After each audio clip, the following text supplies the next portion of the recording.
नमस्कार, आप सब देख रहे हैं अखंड भारत टीवी। मैं विशाखा शर्मा स्वागत करती हूं आप सभी का मेरे चैनल पर। आइए देखते हैं इस वक्त की कुछ खास खबरें। कि मंगल पांडे आजादी का नायक नहीं बना, मंगल पांडे को आजादी का नायक बनाने वाली स्वयं गौ माता थी। जब उसने गौ के चरम पर, गौ माता के चरम का प्रयोग कारतूसों में देखा, निर्वीर बना मंगल पांडे शूरवीर बन गया। ये भारत का इतिहास है, ये मंगल पांडे का इतिहास है देश में, जिसे बताया नहीं जाता। हमारे इतिहासों में बड़ी बड़ी पुस्तकें गढ़ी गई, लेकिन गाय को हर जगह गौण कर दिया गया। इस देश में परम पूज्य गुरुदेव ने दिव्य शक्ति हिमालय की प्रेरणा से उत्तराखंड के देवताओं की परम कृपा हुई कि एक गौ कथा भारत में आई। और देखिए आप, बाबा तुलसीदास ने कितनी मेहनत करी होगी। आप सोचिए वाल्मीकि जी ने कितनी मेहनत करी होगी, कितनी कृपा स्वयं नारायण की उनके ऊपर होगी, महादेव की होगी कि उनके द्वारा रचित रचनाएं इस भारत के हर व्यक्ति के जनमानस में छा गई। और ऐसा ही कुछ हुआ जब दिव्य चौपड़ धाम से गौ कथा लिखी गई, धेनुमानस ग्रंथ आया और उसके बाद गौ कथा पूरब से पश्चिम, उत्तर से दक्षिण चारों ओर छा गई। और आज पूरा भारत गौ की कथा सुनता ही नहीं है, बल्कि इस देश में 2500 से ज्यादा कथावाचक गौ कथा कर रहे हैं। ये क्रांति परम पूज्य गुरुदेव ने करके दिखाई है। तो हम एक ऐतिहासिक, देखिए मैं गुरुजी को गुरुजी कह रहा हूं तो आप ये मत सोचिएगा कि हमारे अगर गुरुजी किसी के नहीं है तो हम कैसे जुड़े। देखिए, अगर आप गुरुजी को गुरुजी समझे तो भी ठीक है, अगर आप उनको एक कथाकार समझे तो भी ठीक है, उनको आप एक व्यक्ति, एक आदर्श समझे तो भी ठीक है।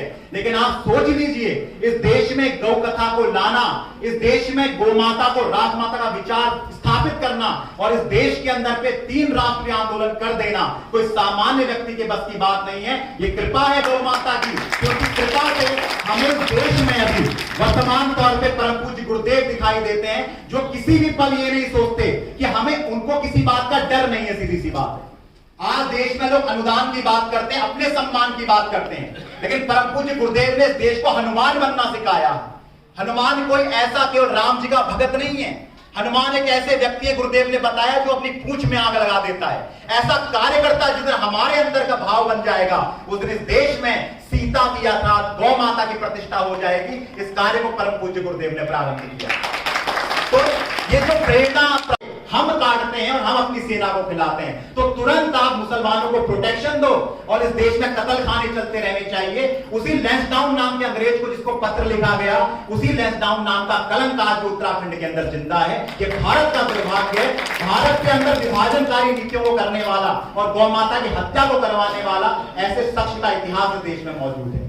इसी के बीच में हमने देश के अंदर में 2014 में पहला गौ माता राष्ट्रमाता आंदोलन किया, गौ का रैली करी। देखिए, किसी पार्टी पक्ष की बात नहीं है, हम कोई पार्टी वाले नहीं है, हम केवल इस देश के अंदर परम पूज्य गुरुदेव ने बताया ये पार्टी वाला वो पार्टी वाला बनना जिस दिन हमने छोड़ दिया और विशुद्ध रूप में हम गाय वाला बन गए इस देश के अंदर में, उस दिन इस देश की पार्टियां छोड़िए आप, इस देश की सरकारें छोड़िए आप, स्वयं देवराज इंद्र भी धरती में आएंगे और पूरी प्रतिष्ठा गौ माता को देकर जाएंगे। ये कार्य तभी हो सकता है जब विशुद्ध अंतरकरण का भाव हमारा गाय के प्रति शरणागति का। हम काटते हैं और हम अपनी सेना को खिलाते हैं, तो तुरंत आप मुसलमानों को प्रोटेक्शन दो और इस देश में कत्ल खाने चलते रहने चाहिए। उसी लैंसडाउन नाम के अंग्रेज को जिसको पत्र लिखा गया, उसी लैंसडाउन नाम का कलंक आज उत्तराखंड के अंदर जिंदा है। ये भारत का दुर्भाग्य है। भारत के अंदर विभाजनकारी नीतियों को करने वाला और गौ माता की हत्या को करवाने वाला ऐसे शख्स का इतिहास इस देश में मौजूद है। इसी के बीच में हमने देश के अंदर में 2014 में पहला गौ माता राष्ट्रमाता आंदोलन किया, गौ का रैली करी। देखिए, किसी पार्टी पक्ष की बात नहीं है, हम कोई पार्टी वाले नहीं है, हम केवल इस देश के अंदर परम पूज्य गुरुदेव ने बताया ये पार्टी वाला वो पार्टी वाला बनना जिस दिन हमने छोड़ दिया और विशुद्ध रूप में हम गाय वाला बन गए इस देश के अंदर में, उस दिन इस देश की पार्टियां छोड़िए आप, इस देश की सरकारें छोड़िए आप, स्वयं देवराज इंद्र भी धरती में आएंगे और पूरी प्रतिष्ठा गौ माता को देकर जाएंगे। ये कार्य तभी हो सकता है जब विशुद्ध अंतरकरण का भाव हमारा गाय के प्रति शरणागति का। आप धरोहर बनाओ तो गाय क्या कोई निर्जीव चीज है जिसको आप धरोहर बनाएंगे? ये जो चेतना की शक्ति है, तत्व ज्ञान देने वाली भगवती अपने आप में, इसको आप कैसे धरोहर कह सकते हैं? इसलिए ये तमाम तरह के प्राणी पशु इस रूप को अस्वीकार करते हुए जब परम पूज्य गुरुदेव ने देश में आंदोलन करे, तो पूरे भारत ने एक बार ये स्वीकार कर दिया सीधे तौर पर कि इस देश में गाय को ना पशु बनाएंगे ना प्राणी बनाएंगे, इस देश में विश्व माता गौ माता को राष्ट्र माता का सम्मान दिलाएंगे। और ये विचार लोगों के अंतःकरण में जाकर छप गया। और अब सीधे तौर पर कोई आपसे पूछे राष्ट्र माता बन के क्या हो जाएगा, तो उसे बताइएगा। अब जिस तरह इस देश में 2000 पूर्व नरेंद्र मोदी जी एक सीएम थे एक प्रदेश के, और सीएम के तौर में थे, उनको तो आप छोड़ ही दीजिए। एक सामान्य व्यक्ति भी, कोई व्यक्ति किसी पद में नहीं होता तो वो सामान्य होता है, लेकिन जैसे ही एक कोई व्यक्ति, अमुक व्यक्ति प्रधानमंत्री बन जाता है तो उसके साथ प्रधानमंत्री का प्रोटोकॉल लागू हो जाता है। और आप अपने आप समझ जाएंगे जब प्रोटोकॉल लागू होता है तो कोई भी व्यक्ति कितना विशेष हो जाता है। तो जिस दिन गौ माता राष्ट्र माता बनेगी, इस देश में राष्ट्र माता का प्रोटोकॉल लागू होगा, और वो कितना जबरदस्त प्रोटोकॉल होगा इसका आप कल्पना कीजिए। कोई गाय की हत्या करना तो बहुत दूर की बात है, गाय पर डंडा भी चलाएगा तो अपराध घोषित हो जाएगा। कोई गाय के बारे में पशु बोलेगा, उस पर धारा लग जाएगी देश के अंदर। इतना भयंकर ये अपने आप में सूत्र वाक्य है जो धेनु मानस सदग्रंथ ने इस भारत को दिया, और परम पूज्य गुरुदेव ने पूरे भारत में फैला दिया इसको। तो ये राष्ट्र माता करके दिखाएगी। राष्ट्र माता बनने से क्या हो जाएगा? राष्ट्र माता बनने से यह हो जाएगा कि जो गोरक्षकों के संग समस्या होती है, इस देश के गोरक्षा दलों से हम निवेदन करना चाहते हैं कि राष्ट्र माता का अभियान आपके विशुद्ध आंदोलन ही छोड़िए, आपकी विशुद्ध जो समस्याएं हैं उनको दूर करने का आंदोलन है। अगर गौ को राष्ट्र माता का दर्जा मिल जाएगा तो जो पुलिस आपको सहयोग नहीं करती, पुलिस छोड़िएगा, अगर आप एक गाय की विषय को लेकर जाते हैं तो पुलिस आपको कितनी समस्या देती है, लेकिन जब गाय राष्ट्र माता होगी तो चाहे केरल होगा, चाहे तमिलनाडु होगा, चाहे उत्तर प्रदेश होगा, चाहे उत्तराखंड होगा, यहां पर केवल पुलिस ही नहीं, भारत में आर्मी भी खड़ी हो जाएगी, क्योंकि राष्ट्र प्रतीक के ऊपर आपने आक्रमण कर दिया है, और कोई राष्ट्र माता का अपमान कैसे स्वीकार कर जाएगा। ये कार्य गोरक्षकों के लिए आर्मी का निर्माण करेगा इस देश के अंदर पे, और पूरे लाइसेंस के साथ, पूरे विधिवत तरीके से आप इस देश में गोरक्षा को कर पाएंगे। ये हिंदू राष्ट्र का बीज है।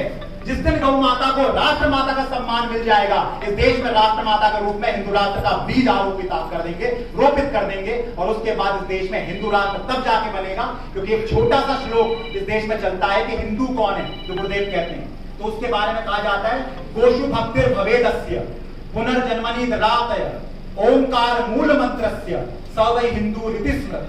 जो गाय को माता माने, पहली चीज शर्त है, हिंदू की परिभाषा यहां से शुरू होती है।